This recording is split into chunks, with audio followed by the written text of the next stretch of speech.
This is Motorsport Radio. Awesome, right? The Superbike Show on Motorsport Radio. Hello and welcome. This is the Superbike Show. It's Motorsport Radio. My name is Lester, and joining us this week, it is our expert panel of Luke Newman, Dawn Hammersley, and Jack Hammersley. Hello, guys, and Dawn. Hello, Lester. We were all at the first round of BSB at the weekend at Silverstone, and we will go through everything that happened in much great detail as well. That's all coming up on the show, but also at Silverstone, it's a bit of a BSB Silverstone special today on the show on Motorsport Radio, because joining us for a live interrogation, it is BSB rider Dan Jones. Hello, Dan. Hello there, how are we doing? Very well. Thank you very much for agreeing to come on the show. And, have you recovered from an exciting, thrilling first round? Yeah, it was a lot of laps, that was for sure. I think the 30 lap races on the Sunday it took its toll, but I'm all right now. Well, Dan will be staying with us, as long as we can persuade him to be honest. So we've got him for, I think, roughly about half an hour until he gets bored and makes his excuses. Yeah, until I'm fed up and then I'm going to go, yeah. So for another 5 minutes. Before we dive into a full chat with Dan, we do have some news as ever. Luke has been sifting through all the biggest gossip and biggest news stories to emerge from the weekend, and today as well, emerging from World Superbikes. Luke, what's been going on? Well, of course, in BSB, Glenn Irwin blazed to glory on the Fireblade after doing the treble at the BSB season opener at Silverstone. In Moto3, John McPhee is returning to action this weekend in Portimao after missing the last 3 races. He said, "I feel much better every day. We've been working hard the last few weeks to get back as soon as possible. The fractures have healed well, and this allows me to return with good health. I'm very excited to meet my team and get back to work." In World Superbike, Loris Cresson and Team Pedicini Kawasaki Racing have parted ways ahead of this weekend's World Superbike event at Assen. Team Pedicini wishes to inform that Loris Cresson will leave the team with immediate effect. A replacement for the upcoming Dutch round at the TT Circuit Assen will be announced in due course. At the Festival of Speed at Goodwood, Kevin Schwantz, Mick Doohan and Kenny Roberts will join Wayne Rainey at this year's event. And the motorcycling world remembers Daijiro Kato today after he passed away 19 years ago. A lot of stuff happening, and we usually also try and check out whose birthday it is at the same time, but I've not been able to do that. So if Fabio Quartararo's, there you go. Off it. It's 23rd. Quartararo's 23rd birthday. Wow. I don't know why I said it like that. Sorry. Fabio, happy birthday. Anyway. BSB at Silverstone. And, there was a brand new lap record as well set at the weekend. It was in race 2. There was, incidentally, a new lap record set in race 1 by, I think, Kyle Ryde. But in race 2, that was smashed by his teammate Brad Ray, a new lap record at the Silverstone National of 53.102 seconds. Yes. I don't even know what the previous lap record was, to be honest, but a new lap record for the Rich Energy OMG bike. And, Glenn Irwin leaves Silverstone 75 points ahead in the championship, as Luke said. That's pretty good for him. Quite a lot of other news to get through, including whatever happened to the Ducatis as well, the PBM or MCE PBM Ducatis, as they are now. We'll talk about them later. Did they live up to your expectations? Probably not. But anyway, later. Because Dan Jones, who was in those races, joins us right now. I'll open the floor to, let's start off with, Luke. Questions, or I don't know, what, are we just having a chat, or let's do normal interview stuff, questions, I think. No. Cheers for joining us, Dan. First of all, what's the jump from a GP2 bike to a Superbike like? Ooh, good question. First answer I'll probably give you, which you might laugh at, is it is at the end of the day just a bike. So it's got throttle, 2 wheels and an engine, and you sit on it. In reality, it's got another 100 horsepower strapped to it. It's probably about 40 kilos heavier, and the tyres are bigger, frames bigger, just everything's a lot bigger and better. Races are longer, so but the main thing really is just the physicality of it. The speed-wise, I don't find it too bad, in all honesty. You just get used to it, but it's just the weight and the physicality of it. Obviously, you're a BSB rookie. How much have you learned from the opening weekend of racing? A lot. a lot. It's quite, I wouldn't have said it's easy. Obviously, it's not, because I was still 18th on the grid. But it's easier to do one lap than a race, because the bike changes so much, and as does the track. So I was surprised with how heavy the bikes were on a full fuel load, which caught me by surprise in the early stages of race 1. And then the tyres on 30 lappers, they do actually drop, and quite considerably as well. So it's just learning to deal with that, really, and I've never had that experience. Obviously, your teammate Dan Linfoot, he has a vast amount of experience. How much have you learnt from him through testing and potentially at Silverstone? Probably too much already. I'm always picking his brains. He's always leading me out the garage as well. I always follow him on track just to learn. And we've got a really good relationship, and our crew chiefs are business partners as well. So they work together, and we can share data and stuff, which I really appreciate, because all the help I can get, really. Obviously, you also have experience outside of the UK. Tell us about your time touring Europe in 2017 and 2018 with the CEV Championship and the Red Bull Rookies Cup. Yeah, no, really good times. I think I did 2 years of rookies. I actually got injured, that scar. Can you see it there? In the front of my arm. I broke my humerus there in Estoril as I was racing with the CEV. So I missed a lot of 2017 through injury. And then 2018, I only did rookies because Racing Steps Foundation, they finished. So I managed to get 1 year of Spain and 2 years of rookies, yeah. You raced against some big names over in Europe, especially nowadays. Raul Fernandez, Dennis Vaugier, Ayagura. Yeah. Now you're racing back in the UK with Tom Sykes and Leon Haslam. How does it feel you competed against that calibre of riders?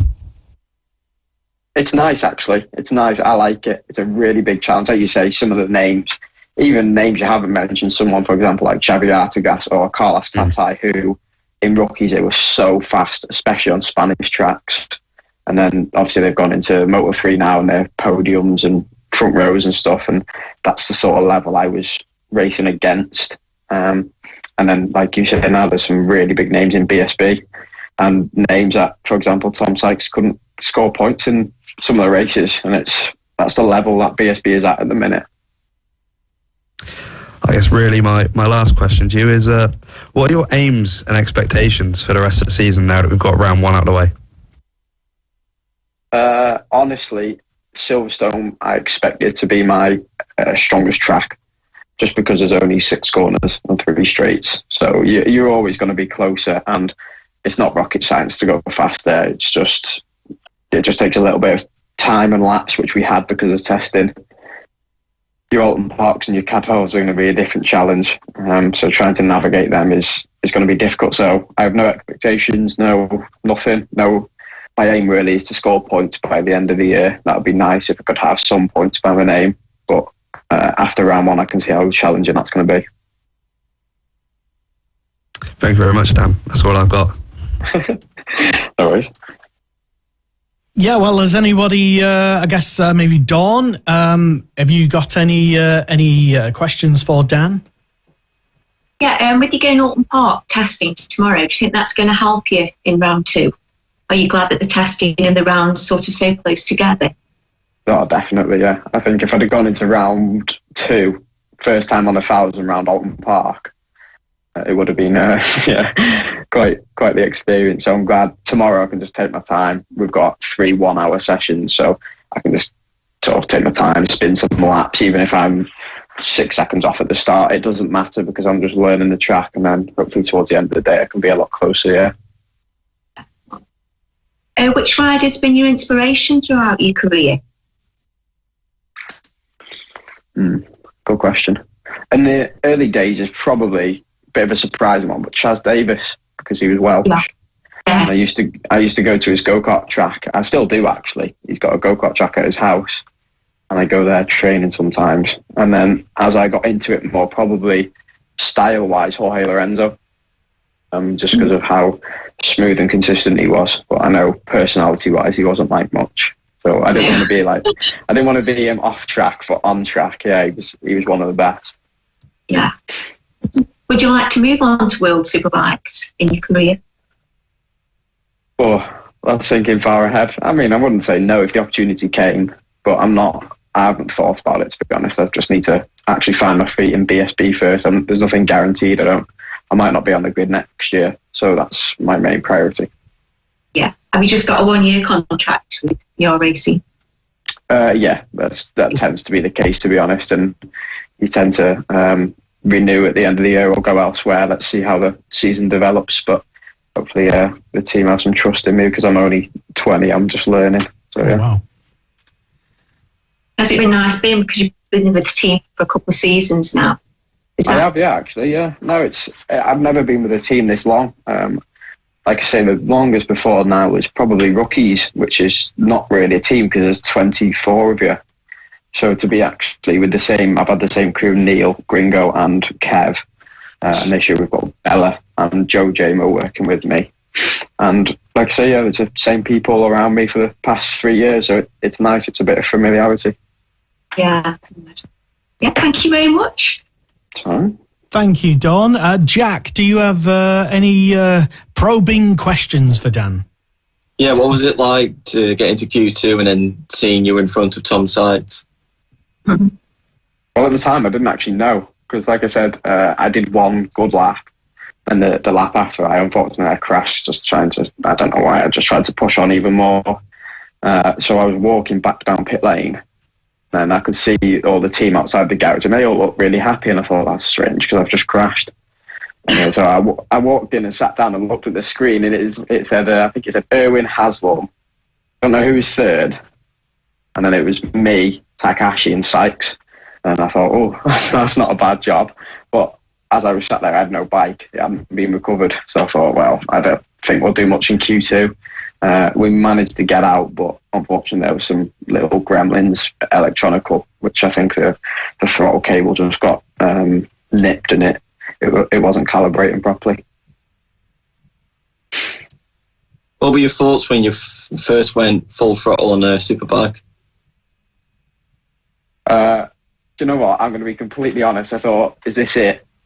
Because they turned the throttle down and hadn't told me.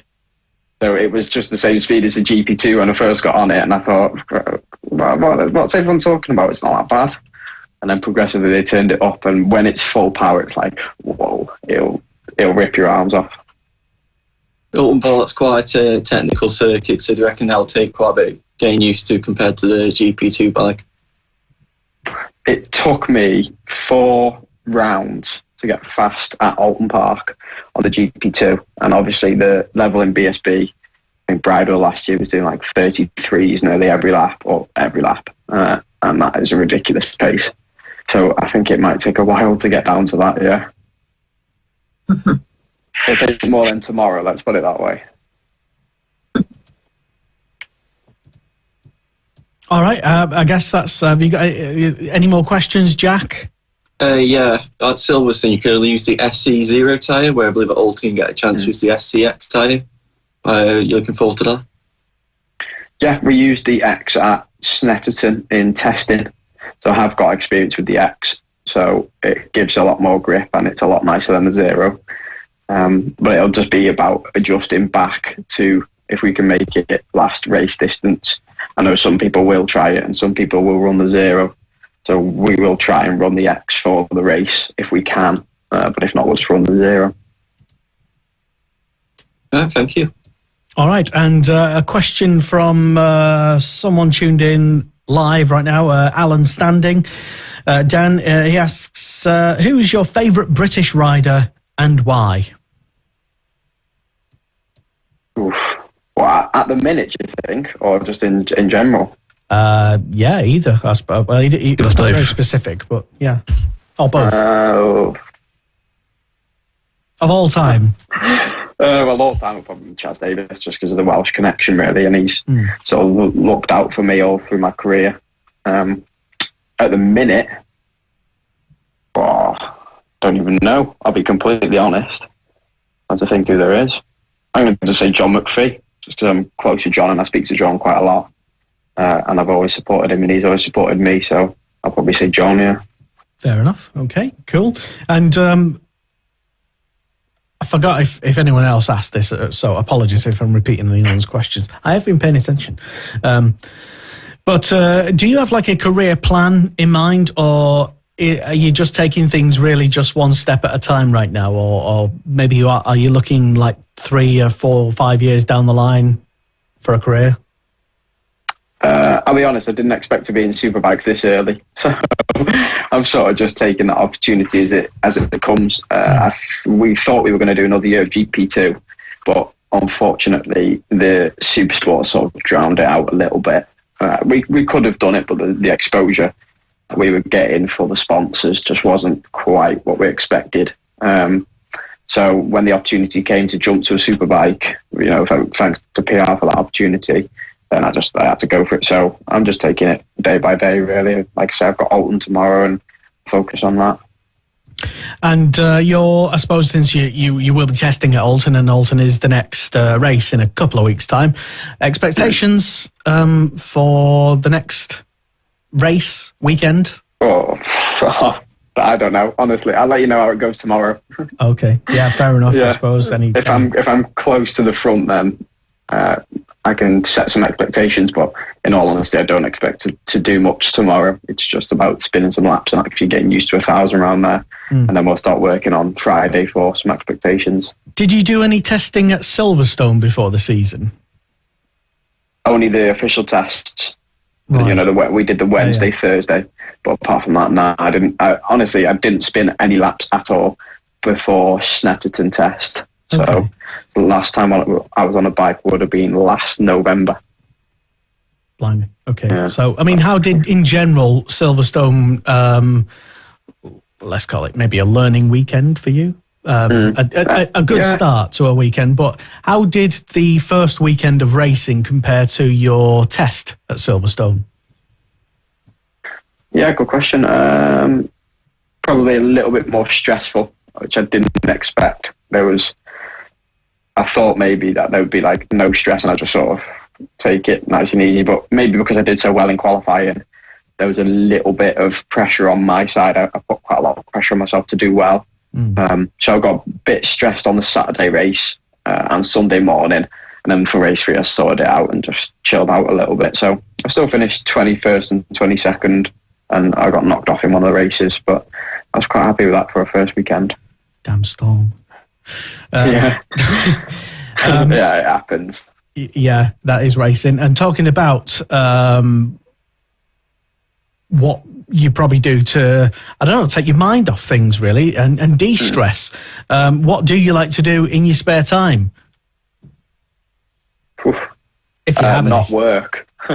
I work, but I don't like it. But to get my mind away at race weekends, I'll probably just listen to some music. I like dance music or just any sort of music that chills me out a bit. Apart from that, I enjoyed watching Manchester United, but I don't anymore just because of how bad we are. And apart from that, that's it. Okay, sounds like a normal sort of if you now I just get depressed when I watch United. That's how it's gone now. We are that bad. I've stopped. I was a big football fan, but as soon as Ferguson went, I was like 2013 or something. I knew it would all be downhill, and I just concentrated on motorsport, and motorsport makes me happy now. So Yeah, no, it makes me happy as well. Yeah. So I used to watch United quite a lot and follow them, which was like sort of the getaway for me, and I'd look forward to it. And now I don't even know when they're playing. I'm just not interested at all. So hopefully we can reignite that bit of passion, but I doubt it. I think we'll be rubbish for years to come. Yeah. Anyway, that's yeah. Moving on from football. Sorry, Luke. I've just had a question sent to me for Dan. Is there a particular track he's really looking forward to riding this season in the UK? It was Silverstone, actually. Yeah, just because I went there on the 600. That was probably the one track I singled out, which I thought we could do well there, and in the end we did. Apart from that, Brands Hatch maybe. Brands on a thousand's pretty historical, isn't it? And the Brands final round will be cool to be a part of, especially if the championship goes down to the wire. That'll be nice to be in that race. Also, how are you after the crash in race 2? You all good? No injuries picked up in that? No injuries, just hurt, bruised pride. That's about it, really. Yeah, only to make one corner. Not ideal, but it happens, and he got his penalty for it, so it is what it is. Oh, right, okay. Yeah, because that all seemed to happen quite quickly. I don't think the TV dwelled on it too much. Yeah. From your point of view, what exactly, and the reason I say it that way is because there are sometimes different points of view. Yeah. From your point of view, what exactly do you mean? Talk us through that incident. Well, I think me, Storm and Luke Mossey were close on the grid. We might have actually been on the same row. I think we were. So we've obviously all gone through turn 1 at a similar speed and gone on the run down to turn 2. I've gone over the curb on the inside of the little kink before the right. I don't know where Luke and Storm went. So I've gone to go around the outside, which is risky anyway. Maybe I shouldn't have done that. But I just thought hopefully nothing happened, which I probably jinxed myself because I think Storm just lost the front on the brakes. He hit Luke and Luke's bike hit me, and that was the end of that, really. Yeah.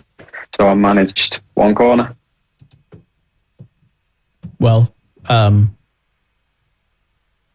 yeah, not much else to say, to be honest. Yeah, neither, to be honest. Yeah, I hit my head quite hard. I think Luke picked up a slight injury to his hand. He didn't finish the last race, I believe.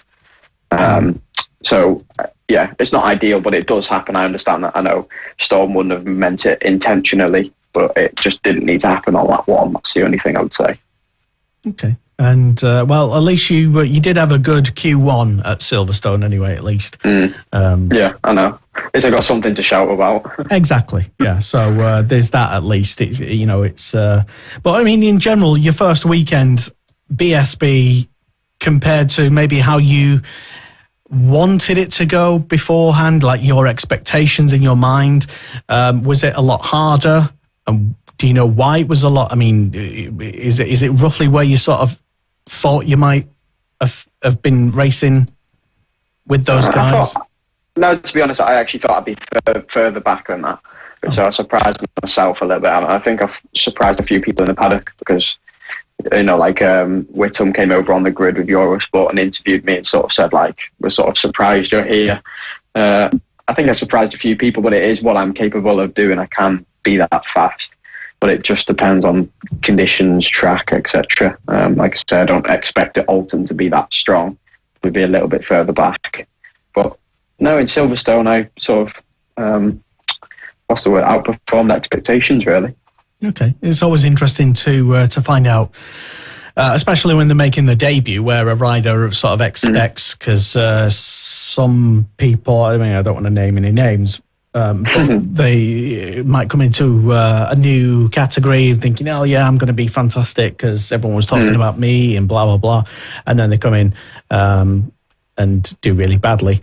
And even some, let's say, previous champions who have higher expectations than others and come in and do really badly. It's difficult. Well, it's like I say, the level of BSB this year is just ridiculous. Honestly, I cannot describe how fast everyone is in it. I think you said about the lap record was 53.1. That was a lap record from the year before, but in qualifying, Glenn did a 52.7, which is just like, it's honestly unbelievably fast. To even think about a 52 and then to get down to 52.7, I don't know how. How can you? I did a 53.4, which is, like say, 0.3 off the race lap record. So that put me, 0.6, 0.7 off Glenn in qualifying, which is just crazy. To think he can go that much faster around 6 corners is, fair play. Okay, well, this next question is something that I always like to try and ask. I think we asked Steve Day when he was on, put him on the spot, and I'm going to do the same to you and watch you squirm. Showdown predictions then. I mean, obviously, you'd say yourself, naturally, but... not a chance. Well, you never know. No, not happening. Okay. That's told us. So, in that case, then, who, from the people who you've raced with at the weekend, would you sort of think, I could, I know this year, especially, the talent... probably bigger than ever. We always say that every year. But who would you have marked down? Who would you put your money on for the showdown? It's 8 this year, isn't it? Not 6. Yes. Yeah. Yes. Yeah. Well, I think you've got to put Glenn in it now, because all he has to do now is just sort of finish consistently within the top 10, top 5, and he's going to be there or thereabouts with how many points he's scored already in one round. He's miles ahead. Well, you make that sound easy, but... Well, yeah, that's true, actually. Like you say, he could end up being 15th at Alton, we never know. But I'm just, I think Glenn will make it. He looks strong. I think Brad Ray and Kyle, I think they'll both make it. I think Andy Irwin will make it. What am I on now? Anyone counting? 4. I'm not counting. 4. 4. You're on 4. 4. I think Rory Skinner will make it. Josh Brooks. What's that now? 6. Bridewell. 1 more. 1 more. Who are we going for? It's difficult, I'm going to go... Yeah, it is. Yeah, that 1 more. I'm thinking either Sykes, Haslam or Hickman. None of the McCann's Yamahas. Oh, yeah. Never mind. O'Halloran. O'Halloran, wow. Yeah. Okay. Yeah, O'Halloran. So I completely forgot about McCann's, yeah. I think Mackenzie being out now, that's going to be difficult because he's returning with injury as well. So if he does, then fair play. But after missing, he's already 75 points down on Glenn, then it's going to be hard. I'm glad you reminded me there. Yeah, O'Halloran. Yeah, definitely. Well, I think I suppose, like you say, he's sort of out of sight, out of mind with Taz, because I'm not saying we've all moved on already, but in terms of we're talking about the aftermath of Silverstone, and he wasn't part of it. Therefore, we're not talking about him. So he's it's difficult. But hey ho, I think he will win races again this year. Definitely, when he comes back, it's Tasman. He is going to be up there and win races, but whether he can make that showdown now, because I don't think he'll be back for Alton, will he? So that's yet another 50 points he's missed out on. Right. He said he's going to try, but he doesn't know if he will be 100% there. Nah, and for Alton, you need to be. I know, he can do something special because at the end of the day, he's a champion, but that's going to be really hard. Interesting. Okay. So we're. I've run out of questions myself. Has anyone else got any other things that they was thinking about to ask? Anything that they're curious about? I mean, we've got Dan Jones, BSB rider, on the show. Jack, I can see you. I'm going to put you on the spot. See you pondering a question. No questions. No. Oh wow. Okay. Luke, you must have one more question for Dan. He's put you on the spot here now. Yeah, he has. Go on, you said your showdown champion. Let's put you on the spot here as well. Oh, Christ. I actually said at the start, before everything started, I think Brad Ray. Brad Ray? I mean, yeah. Yeah. Yeah. Yeah. He's very fast. He was unlucky to crash out at things. I think he could have won that race, but he must have been on his limit because he knew that Glenn was coming. But I just think, I don't know, something about Brad this year on that Yamaha. I think he'll be really strong, especially someone like Donny, where he's won previously. I think he'll be seriously fast. I think he'll be fast everywhere we go, which is what it takes. Same as with O'Halloran. He's always within that top 7. Always. It's like he doesn't drop out of that top 7. It's crazy. Doesn't matter what track or conditions, he's always there. So he's in with a shout as well. Yeah. Okay, cool. Good stuff. Dan, thank you very much for coming on tonight's show and giving us a good half hour of just letting us interrogate you. Looks like we've all run out of questions, so I suppose that's a good point to end it. Really, perfect. Have a good test at Alton, and if we don't catch up with you after Alton, have a good race weekend. Which is thanks very much. Thank you. Weekends. Yeah. And thank you. Yeah, thank you very much, Dan Jones, BSB rider, and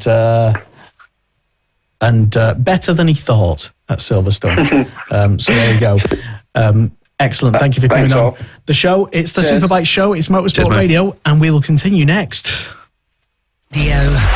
Hi, I'm Jonathan Ray from the Kawasaki Racing Team. Hi, this is Nick Hamilton. Hi, I'm Jamie Chadwick. Hey everyone, I'm Bradley Smith. Hi, I'm Rowan Zarco. Hi, I'm Bradley Wright. Hi, I'm Seb Morris. Hi, I'm Dan Linfoot from Honda Racing, British Superbike Team, and this is Motorsport Radio.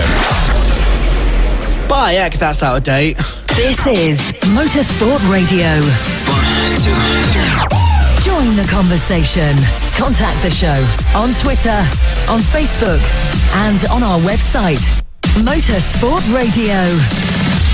Boom! It's the Superbike Show. It's Motorsport Radio here, and well, that was a good old half hour chin wag with Dan. Thank you for organising that, Luke. That was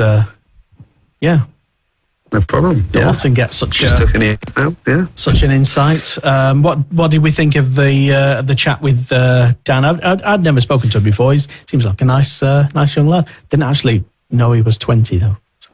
I knew he was quite young, but yeah, he's like your age, Luke, almost. I think it's a 2001, so he's like 2 years older than me, really. But so. Still quite young, Dawn. Blimey.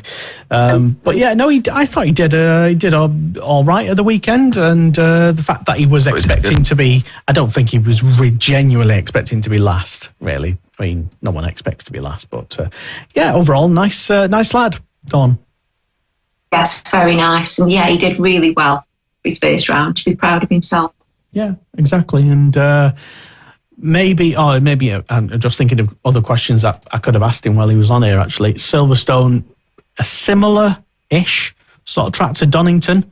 So maybe what would be the other circuit that he might have expect to go well at later on in the year? Or did he answer that? No, I asked him that. He said Brands Hatch. Yeah, he did actually. Yeah, see, I was paying attention.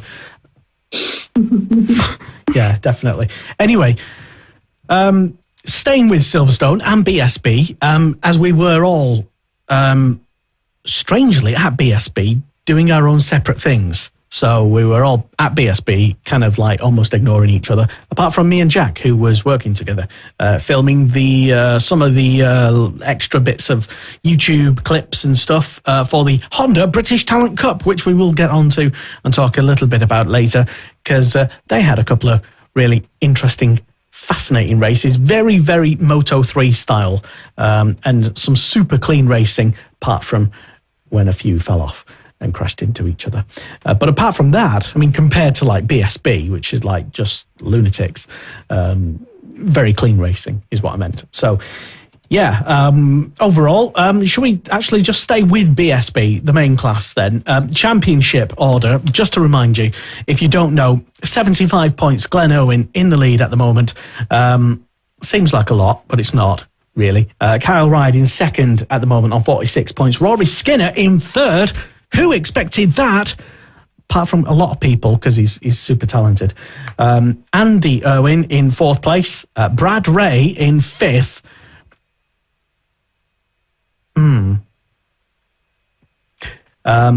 Yeah, I did actually predict the downfall of one of the OMG racing bikes, as Jack might attest to, because they were both doing really well, and I thought, this is going too well. One of them's going to have an incident, and they did. Sorry, Brad. But anyway, Jason O'Halloran in 6th place at the moment. Lee Jackson in 7th. Tommy Bridewell in 8th. Danny Buchan in 9th in the championship. Peter Hickman in 10th. And Christian Iden ahead of the MCE Ducatis. Just saying. And that's a point that's been noted quite a few times on the internet, on the BSB Fans and Sport Classes Facebook group as well. And we're not quite going to get into having a conversation about commentators tonight, folks. A hot potato that we're not going to get into, mostly because I don't want to. Share your comments and thoughts on the Facebook group. Yeah. Although I did see Keith Hewin wandering around on the Saturday, I think, or maybe it was the Friday. Yeah, I think he was with someone in his family. So nice day out for Keith. Again, shall we just move on? Yeah. Mm-hmm. Good. Right. Okay. So race 1, guys, what did we make of BSB race 1? Luke? I mean, it was just good to have BSB racing back. I mean, first of all, because we all love it. It's so competitive. As we were saying with Dan, the grid is stacked with talent this year. So before it, how many people would have had Glenn Irwin before qualifying, after Friday, where he was about middle of the timesheets? Who would have had him down to win 3 races and get pole by such a large margin? Not you. I don't think many people would have, after his pre-season testing and his crash in pre-season and I'd completely Honda being on the about back that. foot. Yeah, it was just a few weeks ago as well. Yeah, so they had a lack of parts at one point as well. Honda, they hadn't had their new stuff sent over till recently, so they were really not looking to start the season insanely well, and he's done the clean sweep. Yeah, and compared to his teammates as well, who performed, just going all the way down the order, his next nearest Honda teammate, Tom Neve, 15th place, Takahashi in 16th, and a DNF in race 1 for Mizuno. And Glenn confidently strode to a victory, almost, I would suggest, in race 1. Probably wasn't a stroll, but he made it look it. He just had that bit more power than the Yamahas that looked like down onto the start-finish straight. Kyle just couldn't match him out of the exit of the final corner, which is where I was sat watching. Interesting. Okay, fair enough. Dawn, did you, I don't know where you were, what you were doing when race 1 erupted, but did you watch it, and what did you make of it? Yeah, I was on the train on my way home. What, on race 1? Yeah. Oh, right. Okay. Yeah. I didn't know that. Sorry, I didn't mean to put you on the spot. So there you go. I was watching it though. But overall, you've seen the results and how people did. Who overperformed in race 1 for you in BSB? That's a bit of a tough one. I think it's more people who underperformed it. Yeah, I was trying to be nice and not point them out, but I think like Jason O'Halloran. Yeah. Sort of little, you expect him to be up there, and he wasn't. Well, he was 5th in the end, but and I know what you mean. He was. He didn't really look, to be polite to Jason, he didn't look like he was challenging for the victory, even though he was, as Dan said earlier, there or thereabouts as he normally is. And compared to last season, when obviously he was the dominant one in round one that did the treble. You know, I think people thought he's going to come out guns blazing, and yeah. So I was just a little bit shocked that he wasn't further up the order. Yeah, Jack. I think I mentioned last week on the show that the OMG racing team traditionally, I think, tend to sort of go well, or they have an unusual habit of going really well at Silverstone at the opening round, and they did again. Is this a one-off? I'm going to say no. I think when they won with Elliott in 2019, that was just purely down to the fact they were running Suzukis, which have always been good around that circuit because they've got really good edge grip. But I think with Kyle and Brad, they were fast at Snetterton, fast in Silverstone. The Yamaha seems to be a good bike everywhere. So I think they'll be there or thereabouts in every single round this season unless something happens. Well, if we're looking at sort of which bike goes well around which circuit, how do we explain Glenn Irwin versus his teammates? Is it just maybe we can get him on the show one day and just ask him how did he go so well around Silverstone when none of his teammates did? I'm going to put that to experience, because we have to remember this is Tom's rookie race on a full-fledged superbike. Obviously, he's the Superstock, Pirelli National Superstock champion from last season, but it's going to be different stepping up there, and like we said, the talent as well. He's got to fight. Even when you look who was outside the points in the first race, it's like Danny Kent was outside the points, and he's a Moto3 champion, so he's not slow by any stretch of the imagination. And Takahashi and Mizuno, obviously they came over from Japanese racing, and Takahashi from World Superbikes. I think he was in the year before he stepped over. So they are still in their second season of BSB, so they're still learning the tracks. Okay. Does that sound about right, Dawn, what Luke said? Yeah, definitely. I think the Japanese rider, they're still on a learning curve. I think it is different racing over there. So, yeah, hopefully perhaps towards the end of the season they may come good. Who knows? Maybe they do. Maybe no one knows. Yeah, a big shock for the MCE Ducati team, the Paul Bird team. Tom Sykes, race one. Many people expected him to be right up there at the front. He wasn't. He was 12th in race one. Josh Brooks, well, at least he beat Josh Brooks, his teammate, so I guess 1-0 in terms of the teammate battle in race one. Anyway, so Tom Sykes finished 12th in race one. In race two, he DNF'd, and that was that the Chrissy Rouse incident? Yeah. Yeah. Yeah. Yes. Yeah, Tom pretty much did a carbon copy of what Taron did there last year. Yes. And in race three, where was he now? Oh my God. 16th. Outside the point, 16th, yeah. So, okay. With his teammate in 18th. I can't remember what we said on the show about the team and specifically Tom, but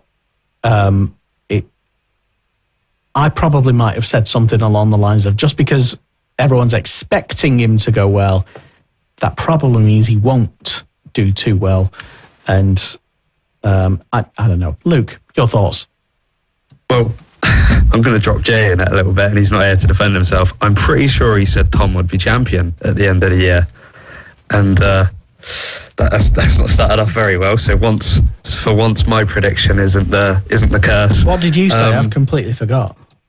I think Tom will become better throughout the season as he readjusts to the BSB bikes, because obviously it's a different electronic package completely to World Superbikes. But I expect Paul Bird's team to be doing so much better than they did. Even Josh Brooks. I mean, last year, I'm fairly sure Idem was on a podium at Silverstone. Just got to. Pardon? And he led the whole of race 2 and 3. Yes, he did. It may be my it may be my bias towards Christian Dillon creeping in a little bit, but I mean, they were outside the points in race 3, both of them, and Josh Brooks was dropping back because you were watching him every lap come round, and it's like he's down another place. Each lap he was just getting dropped by someone else. Yeah, and he was battling with Vickers, who didn't have a great first weekend on the BMW, and he was battling with Takahashi. And I mean, going into this weekend, I don't think many people would have expected to see Josh down there, because he looked like he found something towards the end of last year, and it's just gone back to how it was at the start of last year. Yeah, Jack, what do we think of why Josh was? I mean, if there's any positives to take away, probably I would be kind and say that at least they're both consistently roughly there or thereabouts on the back of the. So it's not like one rider's doing dramatically better than another. They're both sort of roughly there. It's just that that the whole package needs to be quicker. Do we know exactly why or what the initial suspicions was as to why they're not up front? Well, when you look at last year, Josh's pace was exactly the same, just everyone else has just moved forwards. So they don't know. Josh seems to be clueless why they haven't been able to progress, despite the fact that Saturday he'd made a lot of progress. So whether it's just the bike just simply would not work around there, could be because you got Tommy who's on different suspensions. That might be the whole reason. So maybe they needed to switch suspension manufacturers. But the pace with Josh was exactly the same throughout every race, same as last year. I think race 3 he had some sort of problem because he doesn't say anything about race 3, pretends to just ignore that happened. So that seemed to make me believe something actually went wrong instead of it being all him. But it seems to be more of a bike issue because Josh and Tom were next to each other the whole week. So but we think Alton, we can't write this round. We've got to wait till Alton where Josh was on pole and on the podium. So if he doesn't do well there, then PPM might be in trouble. Bit worrying that or at least he didn't tell the press what he thought the problem was. I'm sure they probably know, or they've got an idea a lot better than what we do. But Dawn, did you expect the Paul Bird Ducatis to be crap at Silverstone? I mean, let's face it, they were, weren't they? No, I did think they would be higher up, but I think if you speak to a lot of riders and teams, a lot of people don't like Silverstone. Tommy Bryan, he wasn't expecting to do like a podium there. So whether it could just be the Ducatis weren't suited to Silverstone or... Yeah, I didn't expect Tom to be too high because, like you say, he's got to get used to a different package underneath him now. So, but yeah, like you say, let's see what they do at Alton before we write them off. Fair enough.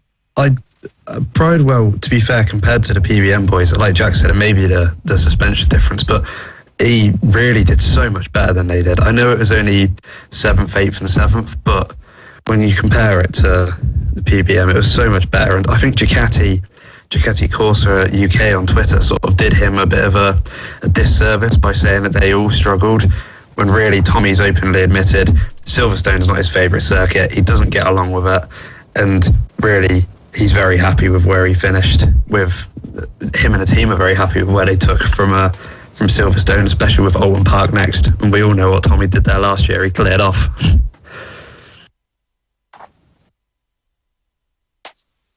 Sorry, I was just eating a custard cream. Sorry, yes. I was listening to you, Luke, don't worry. Excellent point. Yes, so I'm just having a quick look through on what some people have been talking about on the BSB and Sport Fans Facebook group as well. If you're not a member of that, head over there. Just type in BSB, it'll pop up on the old Facebooks and join in with the group. Other groups are available as well, I'm sure, aren't they, Dawn? Yes, they are. Yes. They're all, it's all the same, really. But there's been a few, as I said, one of the big talking points that I'm, as I mentioned a while ago, going to cop out and not mention RE commentators. And I'm just going to say that I thought everybody did a superb job. And there we go. There, yeah. Anyway, go on. I've seen a comment going back towards the PBM thing of the biggest positive was that it didn't beat both of the PBM bikes. That was I think I know who that's from. Had. Was that from? Anyway, I won't name and shame the person, but I think. I mean, it was from the Newman household. Oh, really? Yeah. Fair enough. Okay. I mean, I did make that point earlier on, anyway. But yeah, a lot of people taking solace in the fact that, like you say, Iden did. I think Iden's just a fan favourite is one thing, but I think I saw something in the BSB Facebook group of someone saying, "Are we potentially seeing the downfall of Paul Bird Motorsport in bike racing? Will he switch over towards car racing?" I saw that. I thought it might be worth bringing up. I didn't see what others thought. I didn't think we would be because Paul Bird's been around in bike racing for too long to throw in the towel. Yeah, I did see that comment, and I almost commented on what a lot of rubbish that was, but I didn't. I just let it go. But no, basically, I don't expect there to be. I mean, why would he? Why? I mean, just because he's had not a great round at Silverstone. Yeah, and so, and the fact, the suggestion that maybe he wants to concentrate on his son Frank's car racing career. Well, I would suggest that one supports the other. So, I mean, if you don't do one, the BSB team, then the other would, I don't know, maybe, perhaps, be disadvantaged. But no, I don't actually believe that he will be packing it in as a BSB concern anytime they'll bounce soon. back. They're too much of an established team to completely drop off like us. Let's be honest. They'll change something with a bike or potentially a rider change for next year. You know, a lot of people slated Josh Brooks last year, and it seems like it's already started again this year. So, but Josh has always had a target on his back, really, since he's been in Britain with the nickname of Bad Boy Brooks.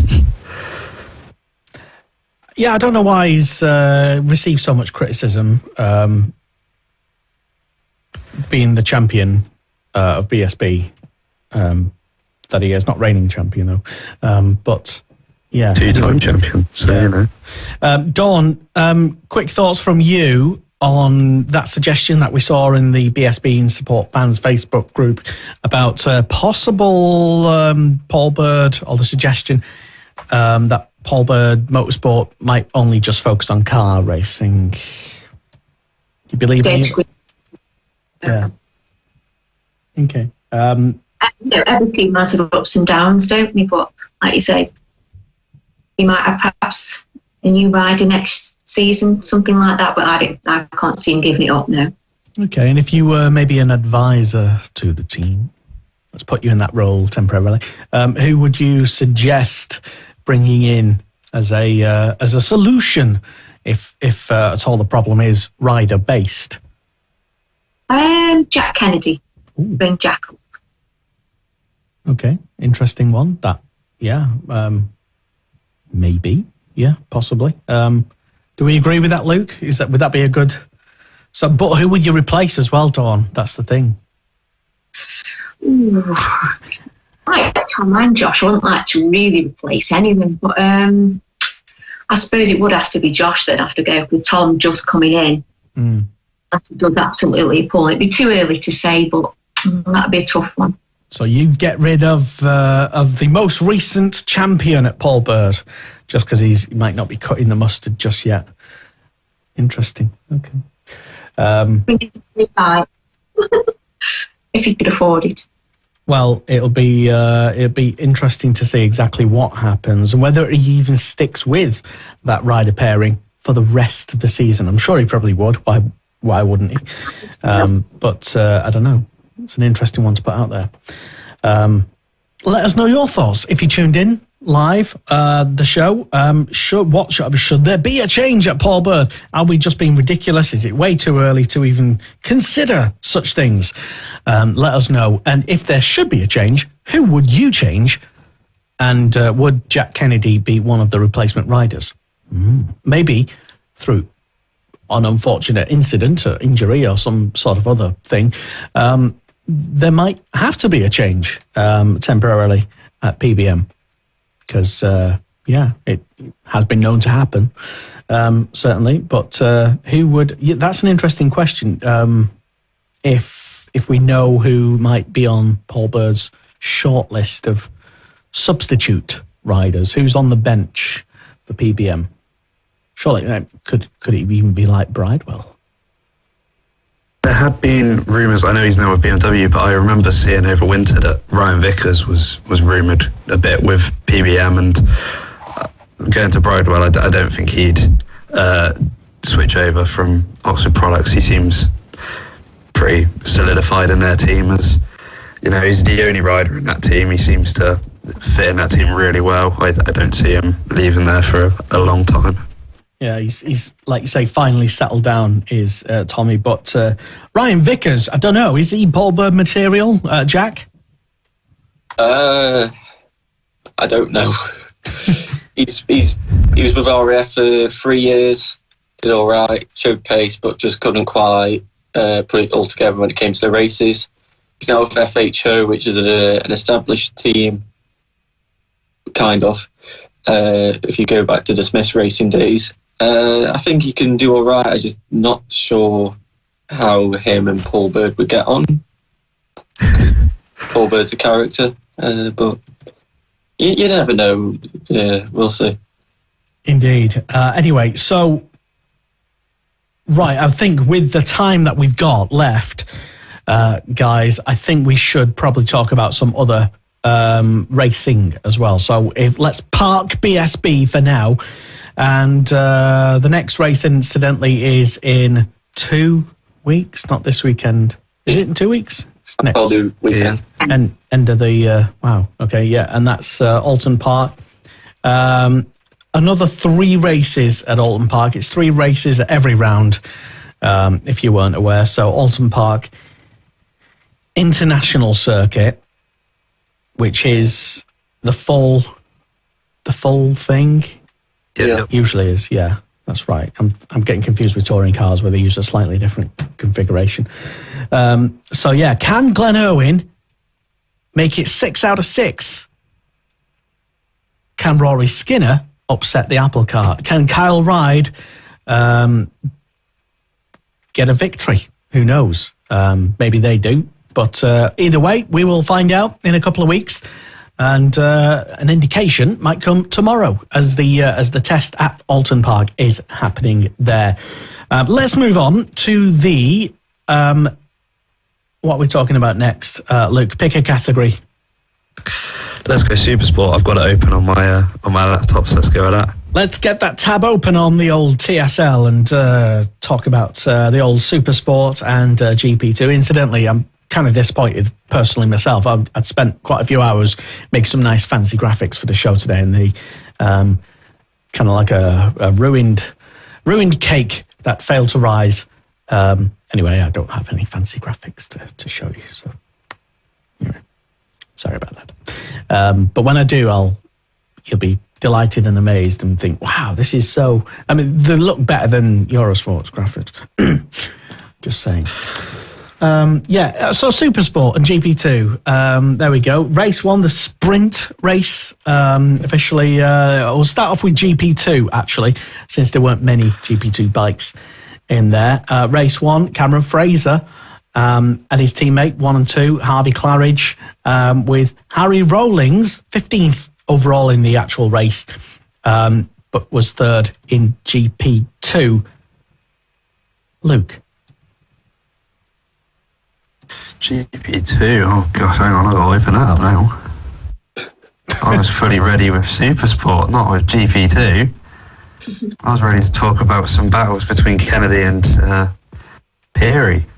I like to mix things up, but I just thought, well, this is GP2 and I'll be Claridge, yeah. Yeah, so Claridge and his teammate Fraser 1 and 2, and I think that was partially because am I remembering this correctly? Because I only saw bits of the race. There was a crash towards the end of the race, and I think was it Jack Scott or Jake Archer? I think it might have been Jack Scott. I think it was Jack Scott. Lost the GP2 lead, and I can't remember what happened, to be honest.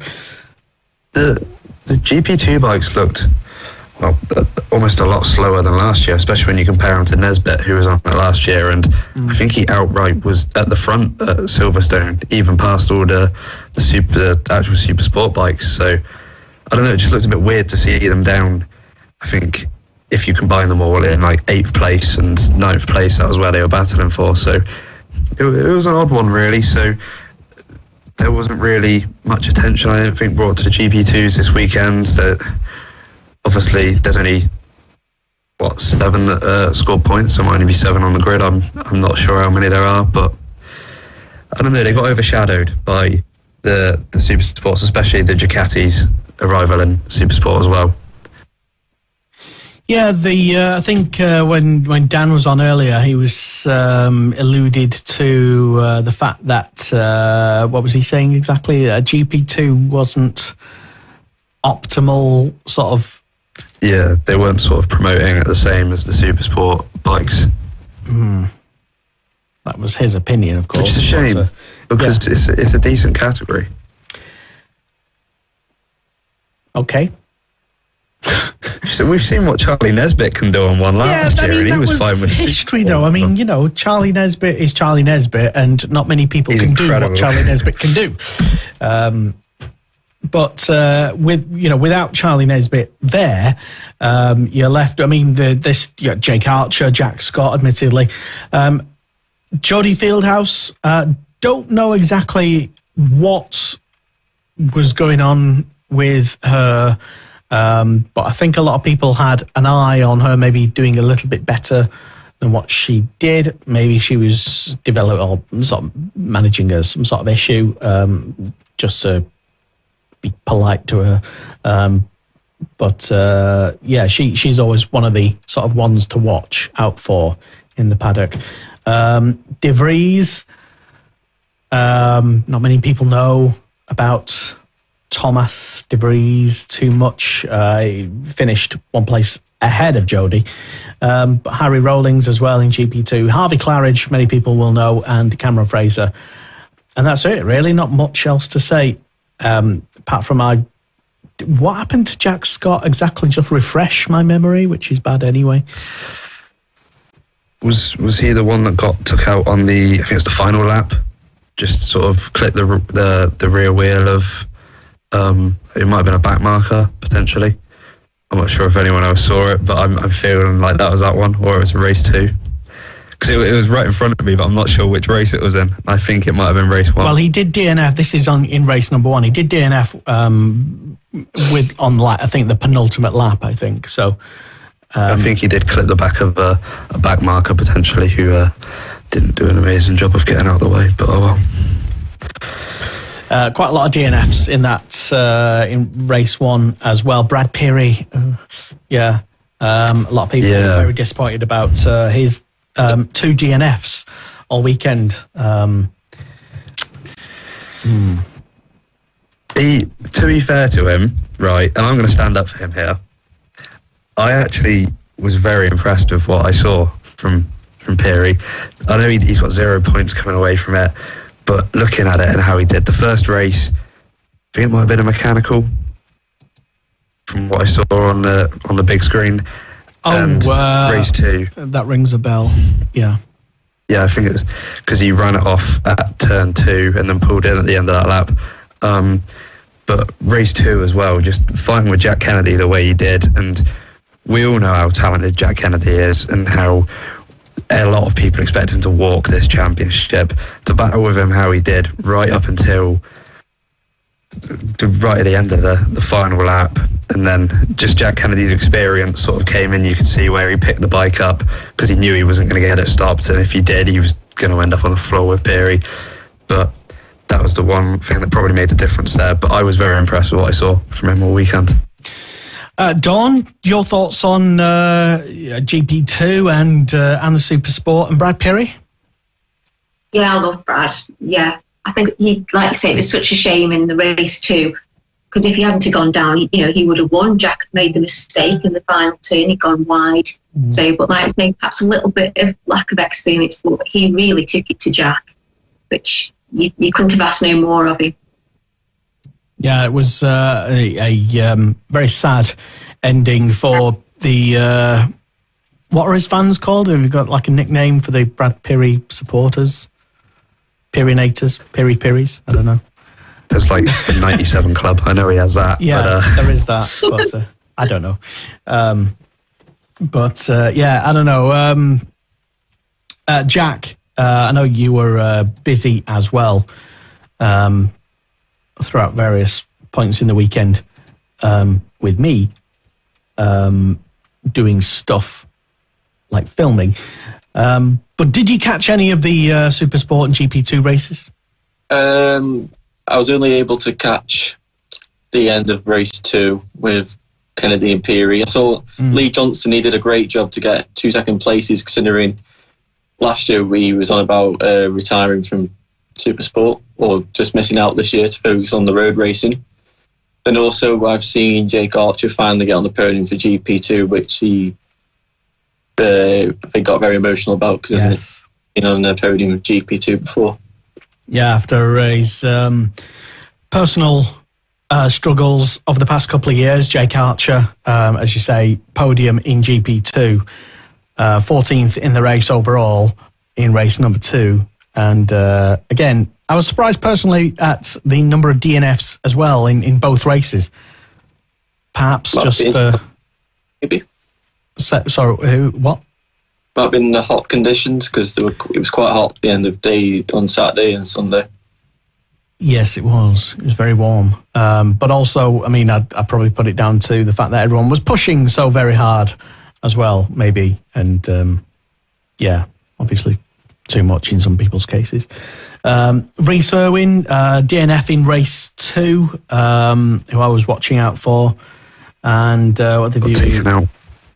And I think he got 6th in race 1, so terrible shame for him. But yeah, Supersport, the championship, incidentally. Go on, Luke. There was Luke Jones on the Ducati, which was great to watch. It sounds so much better than the other bikes putting out there straight away. You can hear that coming. But I think he got 5th, I want to say, in both races, and he sits 5th in the championship. So very impressive from the Ducatis. Made him ride out in Supersport. Yeah, definitely. And Jack Kennedy leads just by 10 points at the moment in GP2 on 50 points. Lee Johnson on 40 points in second. Harry Truelove in third. Jamie have we figured out how to say his name? Pronounce Sicklerus. What was that, Jack? Sicklerus. Sicklerus. Yeah, that's what I'm guessing that. Yeah. Also just stops after you get to the case. Well, he's 4th anyway. Luke Jones, as Luke just said, is in 5th. Couple of, same place finishes for him. Ewan McGlinchey in 6th place. Josh Day in 7th. Max Ingham in 8th. Rhys Irwin 9th in the championship. Phil Wakefield, good old Phil, in 10th in the Supersport Championship. And in GP2, well, it's Harvey Claridge leading with 40 points at the moment, and Harry Rawlings in 2nd, Thomas De Vries in 3rd, and Cameron Fraser in 4th. Because he DNF'd in race number 2, that's why. Jack Scott in 5th, Jody Fieldhouse in 6th, ahead of Jake Archer in 7th place in GP2 Championship. So, there we go. Interesting one. And what are we expecting? Now, I've forgotten who is and who isn't racing at Alton Park. I think they are GP2, aren't they? I think almost all the categories are racing. It's not like it last year when some were or weren't going to. It's got sidecars, I think. Sidecars, that's what I'm thinking of. They're not Alton, are they? Sidecars? Yeah. Jesus. Yeah. Okay. There's a sidecar in the tree. Okay. Fair enough. Supersport. I'm sure they'll be okay. Sidecars old. Yeah, why not? So anyway, moving on. Shall we talk a little bit about the Junior Superstock? No, the Junior Super Sport. Damn, these names. I mean, it's not just me, is it? It's not just me being dim. I mean, anyway. But anyway, the Hell Performance British Junior Super Sport in association with Motorcourse. 2 races over the weekend. Race 1 won by Charlie Atkins. And it was a very close battle. I think it was like a pack of 5 or 6.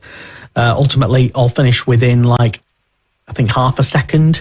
Harry Cook, P2 in that race, in race number 1. Kieran Kent in 3rd. Jack Roach in 4th. James McManus, Lewis Jones in the top 6. In race number 2, amended results because Aaron Lilly was disqualified because Article 5.53 of the rules say something about authorised parts list. Yada, yada, yada. I don't know, but he was disqualified anyway. Terrible shame for Aaron Lilly. But yeah, Harry Cook won race number 2 in the Junior Super Sport category. Fantastic result for Harry. Mikey Hardy in 2nd and James McManus in 3rd. Kieran Kent in 4th. And Luke, any names that sort of stand out in that category? Who were we expecting to do well? Who did or didn't perform via our expectations? Straight up admit, I didn't watch any of the Junior Super Sport racing, but straight away Kieran Kent and James McManus stand out as names that are sort of expected to see up towards the top out of the ones that I do know of in the Junior Super Sport class. Yeah. Okay. Dawn, did you have your eye on any riders? Were you doing PR for anybody in there? No, not on there. But I was pleased for Harry Cook. Yes, top lad. Yeah. He is. Yeah. He managed to get his first win. I think probably that'll be the push he needs now. Yeah. Couple of really strong podiums, and yeah, like you say, one of them being a win as well. I'm just having a look in race 1. The Rich Energy OMG Racing rider of Lissy Whitmore, who was... Didn't she get pole position? No, that was Charlotte Macuso, wasn't it? Yeah. Perfect show. Yeah, she did really well actually from what I saw. First ever female rider to get a pole position at a BSB race, is that? BSB. First ever winner as well. She won at Cannonball Park in 2012. Right. Yeah. I can't remember what class it was back then. She was a winner in that. She was a winner. Well, there you go. She got pole anyway, yeah. Yeah, shocking us with all them stats, Jack. But yeah, anyway, Charlotte did, in race 1, how did she get on? She finished 10th in the top 10 for FHO Racing. And in race number 2, she DNF'd. She got taken out. On the opening lap. And I mustn't have seen that race because I don't remember what happened. Basically, someone came up the inside of her and just took her out pretty much. Abs Thomas as well, also DNF in race number 2. Lissy Whitmore finished 24th, just behind Scarlett Robinson. Katie Hand in 22nd place in race number 2. Unusually a lot of female riders in that particular category. Great to see, but why they all gravitate to that one particular category.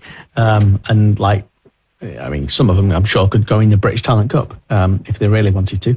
I think the FHO team are quite big for bringing them into that category, especially because that's they mainly focus on bringing female riders into the younger categories, which is good to see. Yeah. Okay. And incidentally, we will talk a little bit about the Honda British Talent Cup shortly. But overall thoughts, Dawn, from the Hell Performance British Junior Supersport Championship with Motorcourse for you. Did you catch much of it? Did you think, I don't know, what did you think? No, I missed it, sorry. Fair enough, okay. Jack, did you see anything of it? From trackside, I watched race 1. I was happy for Kieran Kent to get his first pole podium. Then from what I read on social media, in race 2 he got pushed back quite far, got back up to P4, but then I think it was red flagged. Or I can't remember what happened in race 2, but he just missed out on the podium. Okay. I remember. Ah, yes, race 1 red flagged, end of session, and I can't recall exactly why. Oh, no, I forgot. So there we go. Race recap with from someone with the world's worst memory. You're welcome. Basically, dear oh dear, I should write these things down. Anyway, so yeah, overall, I think, yeah, generally, as someone said earlier in the show, I think we were just really happy that BSB is back, and we were all enjoying some nice Easter weather at Silverstone, and it was just a nice weekend out, really, for everyone. I mean, yeah, everyone, I think, was just in a good mood and happy to sort of be there. Incidentally, by the way, championships for the Junior Supersport category, Harry Cook now leads the championship with those couple of podiums with 45 points. Mikey Hardy in second place. Kieran Kemp right now tied on points with Mikey Hardy. He's in third. James McManus in fourth. Charlie Atkins in fifth. Jack Roach in sixth place at the moment. Going into the second round, which is at Donington and not Alton. Donington on the... Okay, yeah, right, there we go. That must have been the category that isn't going to Alton. So there you go. Hell Performance Junior Supersport Championship. On to the stock categories. Should we start off with the Junior Superstock, formerly the 600 class? And it was just the one race in Junior Superstock at the weekend on the Saturday, I'm going to say. Was it, Jack? Sunday. Sunday. Good. Yeah, excellent. Just testing you. Yeah, that was Superstock Championship. There we go. There was yada yada yada. Talk amongst yourselves. I'm just looking at TSL Junior Superstock. Yes, it was just the one race for the Junior Superstock Championship, former 600 category, and it was Franco Born who emerged victorious, and Aaron Sylvester in second place. Lewis. Unbelievable. Anyone know how to say his name? Lewis? Anyway. He was third. Zach Fuller in fourth. Owen Jenner in fifth place. Dan Brooks in sixth. And I do remember my prediction last week on the show that Seth Crump, I think, would do particularly well. Depending on how Seth's opinion of his weekend went, it might have gone well. Anyway, he finished the race in 8th place, which isn't as bad as, say, 18th, but it's not a win either. Solid points, I suppose you'd write in a press release for Seth Crump. Quite a few DNFs in that race. And there was a new lap record as well for Valale. 56.789. Pretty good. Max Cook, taken out, wasn't he, at the start? I do recall that one, which was interesting. Luke, did you manage to catch the Junior Superstock Championship race? No, I did not. What were you doing? When was it? Sunday morning? You got the pit walk. I was at the pit walk, yeah, because you walked past. Yeah. Because I literally just got there moments before it. I got to watch the first lap in the media centre. That's where you're going. Oh, right. Well, I don't know what I was doing then. You were. I know where you were. Probably still in bed. I don't know. I can't remember. You were with Ogden. Okay. Right. Fair enough. Oh, so now we're not. Anyway, no, I've never mind. Anyway, yeah. So anyway, Max Cook, very quick in, I think, qualifying, at least practice. Yeah. Max Cook, unfortunately, wasn't his day. A lot of people might have had him down for a win, but not to be. Dawn, did you see much of the Junior Superstock race? Because Lewis is aboard the Mortimer Racing R6 Yamaha, so we have an added interest in Lewis and the team Belter. And like you say, he got the lap record. He qualified third and finished the race in third. Did really well. New machinery underneath him.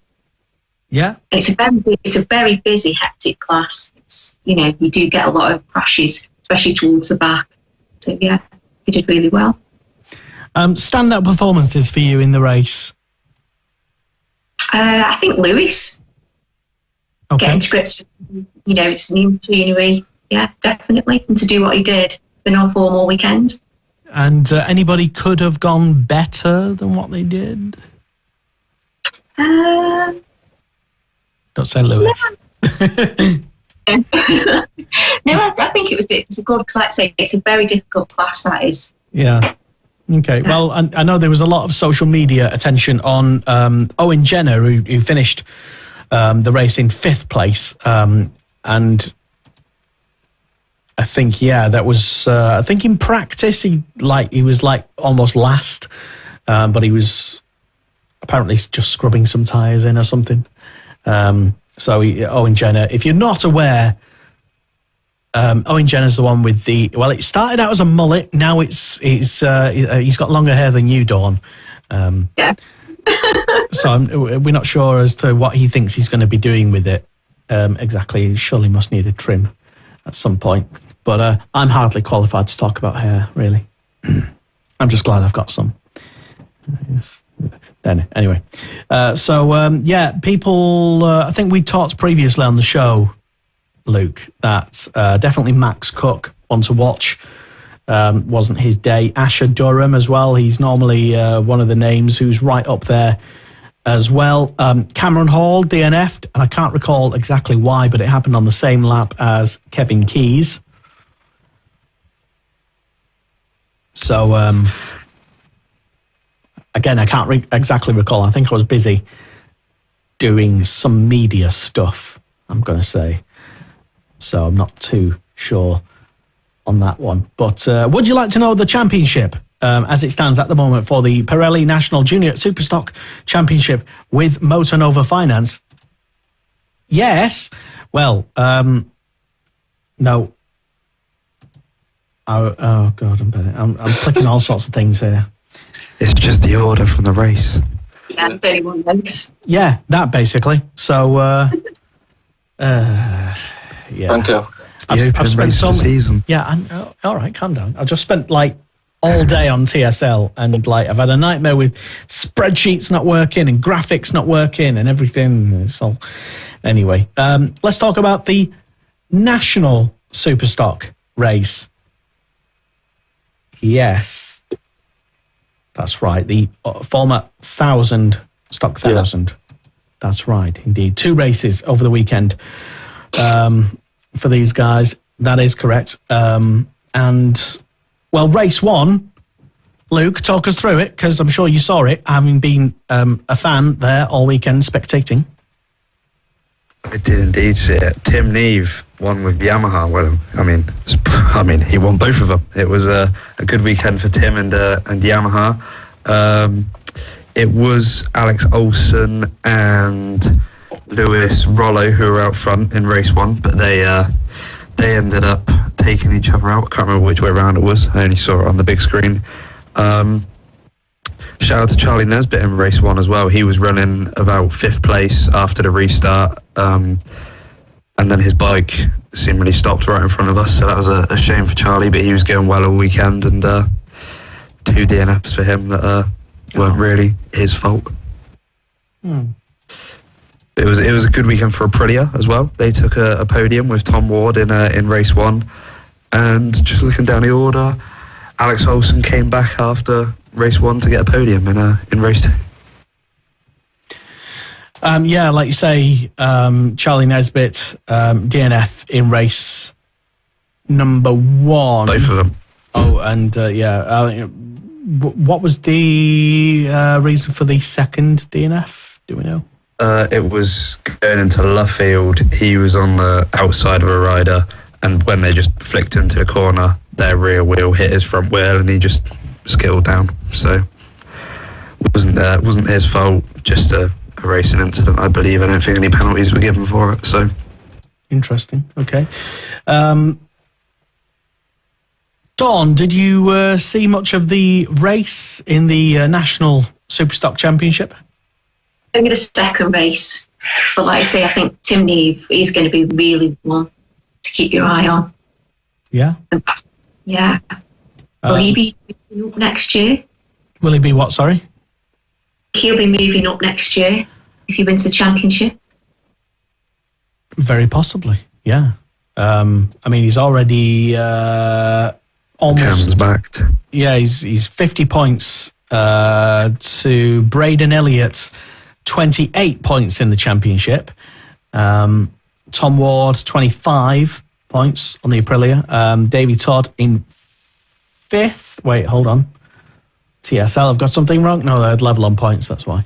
Davey Todd in joint with Jack Nixon, actually, both on 21 points. Alex Olsen in 7th place. Brent Harran in further back. Joint with...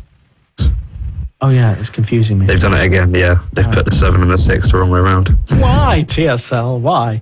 Billy McConnell, David Ellingham and Lewis Rollo tied on points with Levi Day at the moment. So that's the Pirelli National Superstock Championship with Moto Novo. Other insurance are available. Jack, did you see much of the race? I can't honestly remember what we... Race 1. Yeah, we forgot about this. That massive crash at turn 3 with McConnell and riders. Was that race? Because what happened there? The big massive crash. I don't know if it was from oil from the Honda Talent race, but there was something caused the massive crash. I think McConnell got tagged from behind. Then I don't know what happens to the other 4. There was a massive crash, and then McConnell didn't make it back, so that's why he didn't score points in race 1. I think Nixon was involved, but he was either Nixon or Nesbitt. One of them got involved, and they just managed to get back into the race. Oh. That's all I remember from. I think McConnell was going round in race 1 though, and there was a mass confusion in the stands because we didn't know what had happened from where we were sat. So yeah, okay. So he's not racing, and then he wasn't in pole position, and then I don't know what happened after that. Well, let's ask him. Let's get him on the show. Like, what's been going on? Yeah, there was a lot of action in a lot of different classes, and were you someone that kept on track, on top of everything over the weekend? Arguably, probably the best position to do so would be at home watching TV, the live stream on the Eurosport or Discovery Plus player, where you can see pretty much every one of the races.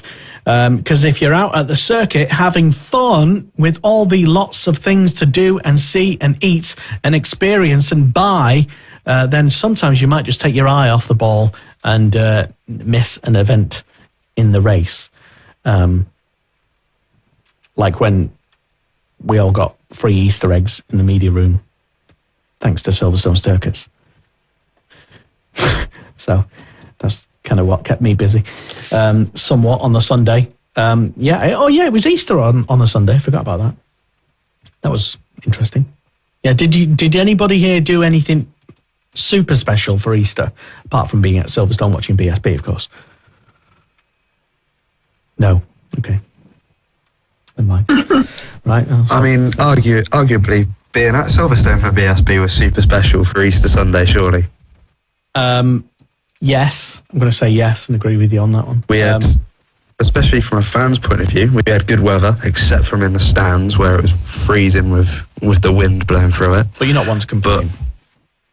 No, I mean, wore shorts, which I regret almost immediately. And you wonder why there was a breeze. Okay. There was someone with a picnic blanket round them, which is sat in front of me, which is quite entertaining. Well, sounds like someone with experience of how windy those grandstands can be. You say you need to take an old person's picnic blanket around with you. That's what you need to do, Luke. Cover your legs up. Yeah, but I'll just look a bit. Get your flask weird, out. And I did joke if anyone had a flask because it was very cold. Well, we were all right in the paddock getting boiled. So yeah, I did sunburn on the Friday as well. Well, I was there from Thursday and the Talent Cup test as well. That was anyway. And talking about Talent Cup, which we are going to do now, the Honda British Talent Cup race number 1 on the Saturday was a phenomenal display of young superstars, athletes, and MotoGP champions of the future, and maybe even BSB stars as well. Super clean riding throughout the field, apart from the ones that crashed into each other. But in general, it's normally, ironically, Dawn, it's normally the kids who were quite well behaved on the bikes. I mean, you wouldn't think it, but yeah, they are usually, because they receive one-on-one coaching, and in this category, they also have group coaching. They have group track walks as well, and they're very, very regularly coached, monitored. Their progress is tracked, and they receive coaching from the Dorna rider coach Alex Baldolini. Yes, that Alex Baldolini of Moto2 fame from a few years ago, and also the MSVR coach as well. So there's a couple of different coaches, and Anna Ezbaleta also keeps a close eye over proceedings as well, as she oversees all of the Talent Cups all over the world. She especially watches out for the Honda British Talent Cup. So these riders, with all the coaching, plus all the experience as well that they've got in championships like the Fab Racing British Mini Bikes Championship, having grown up and raced together for maybe 10 years, since the age of like 6, really. It just goes to show that when they get into these, what we call junior categories, they're already very experienced. Yes, at the age of like 15, 16 and 14 and stuff, as was demonstrated by Johnny Garness in race number 1. Harrison Crosby finished that race in 2nd place. Carter Brown in 3rd place in race number 1. Keanu Vaya, the young Dutch blonde future superstar, in 4th. Ryan Hitchcock finished the race in 5th place. Reese Stevenson in 6th. Julian Correa, or Juju, as he's known on social media. Peter Willis in 8th. Matthew Ruisbrook, I'm going to say. Sorry, Matthew, for getting your name wrong. And Clayton Edmunds finishing in the top 10. Incidentally, fantastic result for Clayton Edmunds.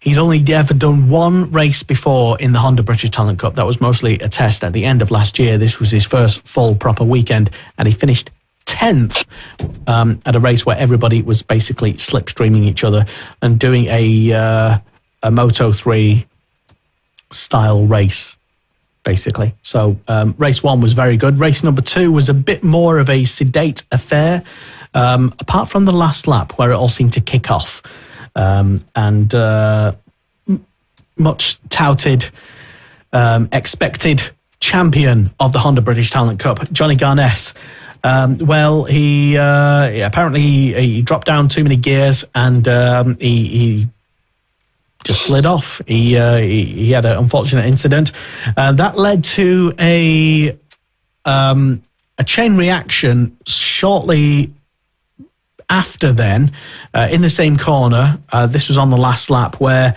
Rhys Stevenson, I'm going to be polite because I didn't exactly see it. It wasn't a very good camera angle, but let's say had an incident.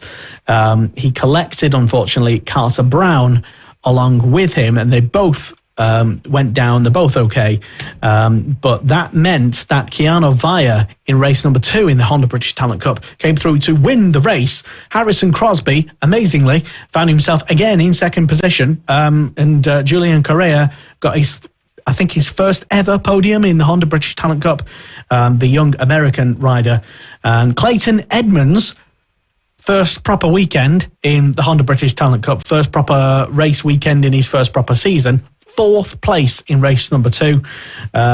Partly, yes, because 3 people had gone down on the last lap. But, there was a lot of action all the way throughout. And, it's just a fantastic championship to watch. It's always a fan's favourite, especially because, as I say, that they are also... I think a lot of people, Dawn, watch this championship, the Honda British Talent Cup, half expecting there to be like a crazy sort of pile up in every corner because they're just kids, and then pleasantly surprised when, 1, they're not all going to pile up into the corner, and 2, they're actually really close, really fast, sensible, and really entertaining racing. Yeah, so it was very good. And especially, I think, because it was the first race of the weekend that everyone's been waiting for the start of the season. So there was a lot of people watching on Saturday. Yeah. The first race. Yeah. I just think when they put the helmet on, they just, they almost grow up a little bit, don't they? And then you take the helmet off and just these little kids there. And then you put the helmet on and focused, and it's amazing. It really is. Yeah, there's an interesting picture that someone took and put it. I think I might have shared it on the Instagrams or something, where there was outside race control at Silverstone. If you've been into the paddock, it's basically the big building at the end of the pits, and all on the floor, on the ground, this camera's just panning round, and there's bicycles just scattered all over the place, like 30 of them, and it just said British Talent Cup debrief. A picture of all the bicycles. It was pretty funny because that's what kids do. They just dump their bikes down on the floor. And it was actually the British Talent Cup debrief. So, when they're not riding and racing each other, they're causing... Riding around the paddock with each other. Causing mayhem in the paddock, let's say. Doing wheelies and stuff, which you shouldn't do, by the way, kids. Now, I'm only going to mention this, Dawn, just because you have an involvement with the Mortimer racing team, the Victoria House Academy team, and not necessarily because of any performance things to talk about, but their riders in the Honda British Talent Cup, Alexander Rowan and Troy Jeffrey, how did they get on? Alexander, he did really well. He's really come into it this season. He started last season with a freak injury. He broke his arm not long before the start of the season. So he started on the back foot, really. But in the second half of the season last year, he started getting a few points here and there. And this year, he's crashed a few times, but that was just because he was trying. And he got his best qualified in race 1 on the grid. So we were really chuffed with that. Troy... being really honest, we don't really know what's going on with him at the moment. Last year, he was inside the top 10, finishing 6th, but he just hasn't clicked at the moment. Yeah, Troy... It's round 1, it's gone, so no. That's true. There's a long season to go. Troy Jeffrey finishing P26 in race number 1 on the Saturday, and Rowan in P16. And in race number 2, I think Rowan, did he start that race? I don't think he did. Yeah, he had an incident with another rider on the warm-up lap. Another rider clipped. Alexander went down, the other rider stayed up. And so Alexander couldn't unfortunately start the race. Oh, we didn't see that on the TV. Well, I didn't see that anyway. But you saw him behind. Just seeing him being pushed up pit lane, didn't you? Pushed up. Yeah, I saw him sort of being escorted away or not participating, but we didn't see exactly why. But shame for Rowan. And in race number 2, Troy Jeffrey finished ahead of Zach Weston in P26 in the race. So a lot to do, a lot to consider. And it's Alton Park next weekend for the Honda British Talent Cup riders, a lot of whom would have raced there last year, some not. Troy Jeffrey did race at Alton Park last year, and I remember he went pretty okay. Yeah, he did. I think it was at the round he started from pit lane, and I think he got inside the top 10 last year. He did really well there. So yeah. I vaguely remember because Troy Jeffrey, if you don't know, he's Scottish. The family's Scottish, and Alton Park is kind of similar to Knockhill-ish. Yeah. Is that a fair assessment to say? I don't know. But also, as well, a name to watch out for as well. He's racing under a Polish license because he is Polish. Filip Sorowiak. Well, he's got like dual nationality actually, Polish and I think British as well. Filip Sorowiak finished the race in 22nd place in race number 1 and 23rd in race number 2. You'd probably think meh, but when you consider the fact that just a few weeks before out testing in Spain, he basically almost decapitated a finger through a really nasty crash. He managed to keep the finger, thankfully. I forgot which exact finger it was. It was an important one. But he was really debating whether to even ride at the weekend because it was still causing him a bit of grief. But there was some adaptations made, something to do with the clutch or something being made a little bit softer so that he could not be in so much pain while he's riding. And he actually, him and his dad and the team elected to actually do the race because they're there anyway. You might as well race, if you're not, as long as you're conscious, just stick him on a bike, basically. You'll learn.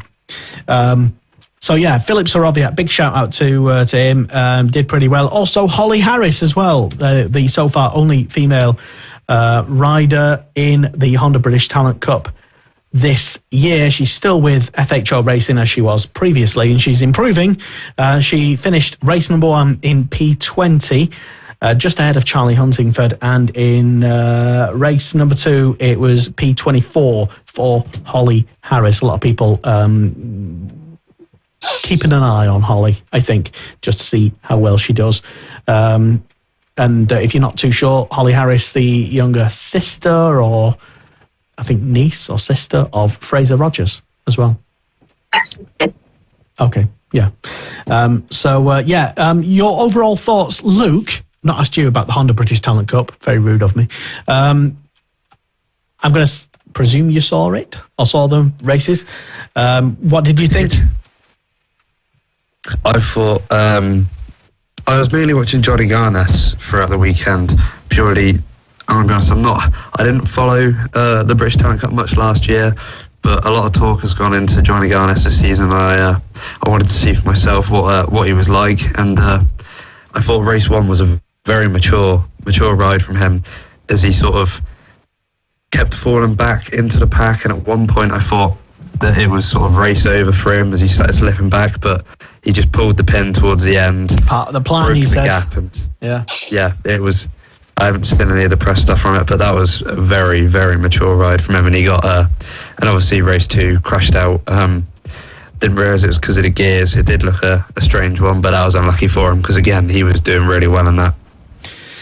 Yeah, certainly. When we spoke to him, Jack actually spoke to him after race number one. What did he say? I think he said it was something along the lines of like it was part of the plan. He wasn't too worried that he was slipping back to like 5th or 6th. But he with his experience, knew what he had to do to get back ahead. He did it, and he was successful. Fantastic for Johnny Garness in race number one, at least. Jack, your take from what you saw up close of the Honda British Talent Cup at the weekend. Yeah, I was very impressed with them. They all raced well. With Johnny in race 2, I saw he was doing the exact same tactic, which might have been a mistake because I'm pretty sure all the riders were prepared for the same thing. And that seems what happened. He just got swallowed up by Correa and Bayer, and then that sort of led on to the mistake with the gearbox, whatever that was. And then Reese, I think he did the exact same crash as Mackenzie last year, and then Carter was like a howler and had nowhere to go. Yeah. But I think they did great racing, all good, and I was just happy to see them all seem to be enjoying themselves. Well, yeah, they were, I suppose, apart from the ones that weren't. But we rarely hear about those because they've usually stormed off in a huff. They're kids. But yeah, it was, as you mentioned, a phenomenally grown-up ride for the shortest rider, probably in Britain, Johnny Garness, who is currently 3rd in the championship, coming away from Silverstone, the opening round. Harrison Crosby got 2 second places, means that he now leads the championship with 40 points. Keanu Vaya is in 2nd, Garness 3rd, Correa in 4th, Clayton Edmunds in 5th place, Ryan Hitchcock in 6th, Matthew Roosbroek. I'm gonna have to ask him how he pronounces his name. Carter Brown, he'll be more than disappointed with his 8th place championship standing at the moment. Nothing he could have done really from being taken out. Harrison Desoy, solid couple of points finishes. He's in 9th place in the championship right now, and Peter Willis top 10. And there'll be a lot of riders who were expecting to be a lot higher up. I know that from talking to them. But interesting that you get to see these young riders' mindsets so early on, where how they're thinking. For example, like we had Dan Jones on earlier. You know, he literally said, I expected to be at the back. Basically, I didn't expect to be that far up in front. Harrison Crosby, we spoke to him after both races, Jack, and he wasn't expecting to be battling for the wins and be so far up, but he was. Yeah. So he said he hoped to be in the chat, like fighting for the championship, but he just waited to see how it happened, and now he's leading the championship. So yeah, he's one to contend with now. Yeah, definitely. And to be to be as polite as I possibly can do, I don't think many people had Harrison Crosby as their championship leading pick coming out of Silverstone, and perhaps Harrison probably didn't even think he'd be leading, to be absolutely fair. But yeah, what a fantastic couple of races in the Honda British Talent Cup and in BSB overall. What a fantastic return to racing it's been at Silverstone, and the next round at Alton Park. Motorsport Radio will again look to have live radio coverage with Duncan Vincent and Larry Scoop Carter as well. So that actually plays really nicely on your phone in the background. So if you're out and about, can't get to a TV, can't necessarily have TSL on your phone either, then stick Motorsport Radio on. It's good for syncing up with your Bluetooth. Put it on the stereo in your car, in your van or something like that, and listen to. And also, as well, if you're making your way back from the circuit, Motorsport Radio will have a full race replay of the entire day as long as I remember to press record on the full race day. It was something that we tested at the weekend. It went really well, and we got loads of... so thank you if you were one of the people listening to Motorsport Radio and BSB Radio via Motorsport Radio. Anyway, let's park that for now. There's the small matter, Luke, of other racing happening this weekend, I'm hearing. What's going on? MotoGP, I hear. I mean, I'm going to quickly throw in something that I forgot completely about in the news. There was the Le Mans 24-hour on the weekend as well. Yes. With the Yoshimura Suzuki team taking the win there with BT Sports, Silva and Gintoli. Exactly. Yes. Let's not forget that. That would be embarrassing, wouldn't it? Yeah, my local rider, Bradley Smith, got taken out at the very start. So, but from what I've seen from him, he seems to be on the mend and he had no serious issues, and that was a big crash to start it off straight away. It looked very spectacular from the photo I saw on social media. I didn't watch any of the race because I was at Silverstone, and my first experience that something had happened in that endurance race was that, well, it looked like a bike had exploded. Didn't even see pretty much. Well, yeah, I mean, that's how it looks. And then I found out that it was Brad Smith, and I think, oh my God, hope he's okay. But yes, he did tweet or put out a message on social media saying that he was okay, minus a set of levers, which are not okay. And a bike. And a bike as well. So, yeah, who else was in that race? Any other sort of Brits? Chaz Davis was supposed to be, but he didn't end up doing it. I think Weston. If he raced, but he was there. So I think you read to me he wasn't going to race or something. Yeah, Gino Ray as well. Yeah, Gino. Yeah, Gino Ray, podium, yeah. He got a podium. I think Simeon is still in part of the Yoshimura team.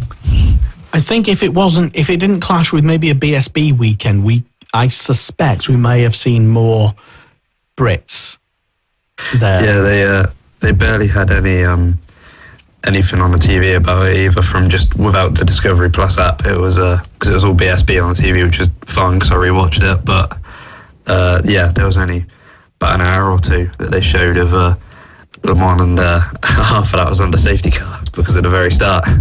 Well, yeah, I mean, these endurance races, Dawn, they go on a bit. Don't they? You've got to be a real fan. I mean, I know the people who do watch them are hardcore fans, and just like the car version of the race, you've got to be in that. You know, you've got to dedicate a full weekend, get all your snacks lined up, get all your screens and your timing and everything, and just make sure you lock the door, turn your phone off, and just concentrate on this. But maybe it's just the way we consume racing now. It's like straight away, it's, the next thing, or something's on over here, there's a live stream on over there. So I mean, my head's all over the place on a race weekend. I couldn't actually sit and watch 24 hours or most of 24 hours even if I wanted to. So I don't know. What do you think about the endurance racing? Are you a fan, Dawn? I am a fan, but I must admit I don't tend to watch much of it. I just look for the updates on social media. Yeah, same as me then. Yeah, just give me the bullet points. That's what I need to. Just tell me what I need to know, basically. Where's the headlines and the pics? Jack, are you into? I'm guessing with your racing exploits, you probably have more of a. I keep up with it. You got Ginters in there, and then so I try to keep up with it. Usually, the only time I actually watch it is when it's on before, say, World Superbikes or British Superbikes. That's usually the only time I actually see it. But I try. If there's nothing on, I'll always stick that on if it's on. And yeah, I always try to keep up with the big races, the 24-hour Le Mans and Suzuki Ray Tower. But it's kind of hard to sit through an entire race of that length. Yeah, it is a bit. But, not taking anything away from the riders and the teams that do that sort of thing, but yeah, it does drag on a bit. That's the point. Yeah, I know. lots of people, I do, we have journalists and presenters on Motorsport Radio that love endurance racing, and that's fair enough. But you can't beat a sprint race, really, can you? No. 20 laps. That'll do. Anyway. So, yeah, that happened. What else is on this weekend? World. MotoGP, Worlds. Yeah. So, MotoGP then? And Worlds, yeah. Go watch some Worlds. Yeah, let's say that. I'm just thinking and editing myself from saying what I was about to say. And I won't say it, but it was a conversation that we probably should have one day about commentators. Which is always, unusually, a really hot topic of conversation. Especially if you were watching the Vision Track Talent, the Honda British Talent Cup. Anyway, talking about MotoGP though, Luke. Yeah. What have we got to look forward to? Well, heading back to the roller coaster, heading back to Portimao. It's quickly become a fan favourite of MotoGP watchers. Obviously, it was in Superbikes before because it's good that. But back there, always throws up some good results. Home hero Miguel Oliveira had some event going on today where he had a parade through to the circuit itself, but it always throws in a good result. Fabio Quartararo likes it there with the Yamaha. Could we see the resurgence of him and the Yamaha after two bad results for their standards on the bounce? Could we see Miguel Oliveira win another race this weekend? There are a lot of questions getting into this one. Questions, but we need answers, Jack. What's going to happen? I don't know. One thing I don't understand is Portimao was never mentioned, but as soon as MotoGP went there, it became dead popular, and everyone loved it. I never understood that. Why? Did you like it before they went there? Oh yeah, whenever we went on World Superbikes, I always loved racing there on the games. But one thing I've noticed is I haven't done a recent one, but I checked earlier in the week, and it's going to be a complete wet weekend. I don't know if one of you can check right now. Yeah, I'm on it now. Luke's all over it. If it's a wet weekend, then Darren Binder could somehow get a podium. You never know. Could have a really random result in all classes. Yeah. You could have Jake or McPhee. Is he back now? Yeah, McPhee's back. Yeah. Said that earlier. Okay. McPhee's back. Right. I was listening. It's supposed to be wet Friday and Saturday, but it's supposed to be dry for Sunday. So we could have a bit of a turnaround.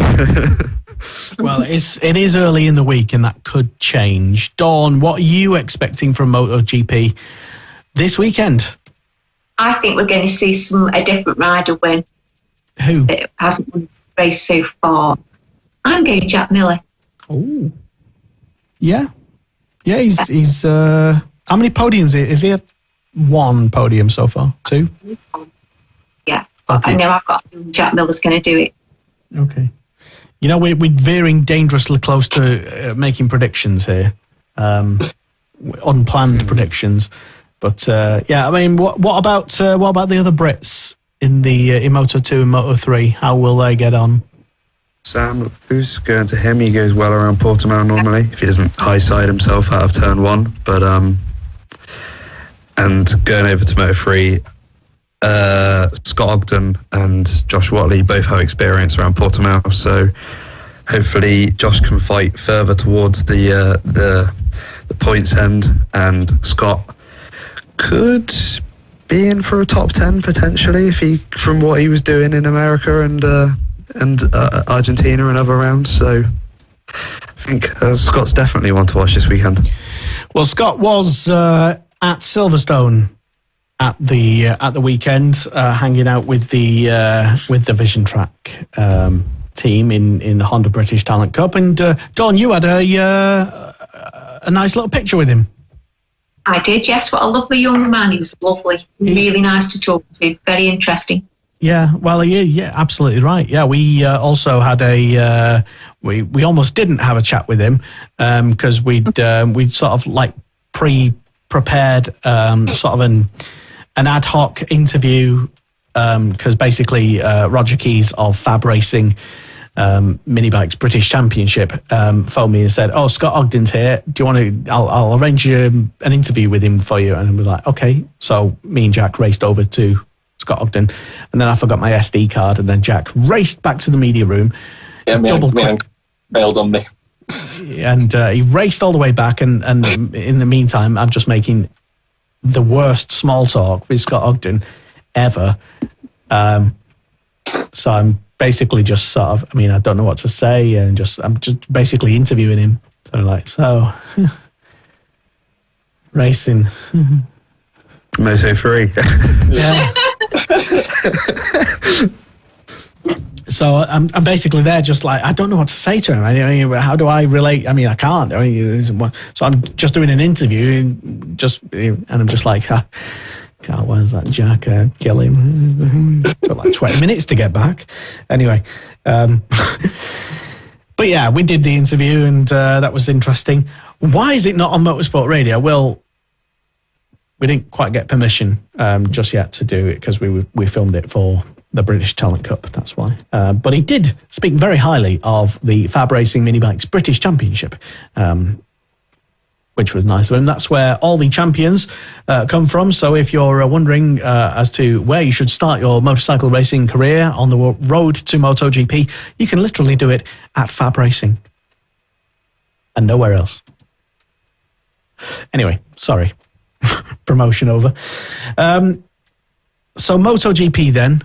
World Superbikes, let's talk a little tiny bit about that. I know we've sort of gone over, like we're on air for 2 hours and yada yada. Luke, quickly in one sentence, World Superbikes, what's going to happen, what's not going to happen? Bautista, watch him. Top Rack, watch him. I think from what I read, he's changing back to the 2021 R1 style. So I think Top Rack should be back towards the front, doing his hard braking style, especially into the final chicane. Okay, thank you. Dawn, World Superbikes, for you, are you going to be all over that this weekend? Yes, definitely. I think Top Rack for the win, with Baptista second and Ray third.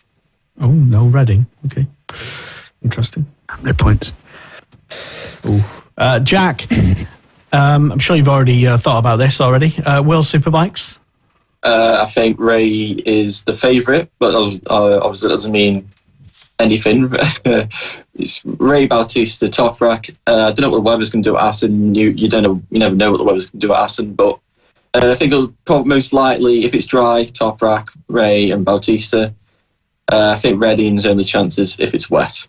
Interesting. Okay. I checked when I was looking at Portimao. It's supposed to be dry at the moment, so just never know. That could change. No, it could change literally on the morning. Didn't they have snow there like a couple of years ago on a practice day? No, it'll just be cloudy. Oh no, it's snowing. Yeah. Okay, interesting one. Well, we will be back to review how everybody went in every race as well. And also we'll get Luke's take as he rates all the riders, all their riding performances anyway, on next week's show. It's been a pleasure. Thank you very much to Dan Jones coming on, and he was actually here like a whole 40 minutes or half hour before the show started, so we were just having a chat with him basically. We're not used to people turning up early, so thank you for spending a little bit of time with us, Dan. Good luck at Alton if we don't see you before then. Thank you as well to Jack for coming back on Motorsport Radio, and to Dawn as well. Super kind of you to both give up a couple of hours on your evening, and to Luke, of course, who the show could not be possible without. Of course. Mostly because he doesn't have a microphone. Anyway, thank you for joining us on the Superbike Show on Motorsport Radio. Like, share, subscribe, download, podcast, yada yada. See you next week. In the conversation. Contact the show on Twitter, on Facebook, and on our website, Motorsport Radio.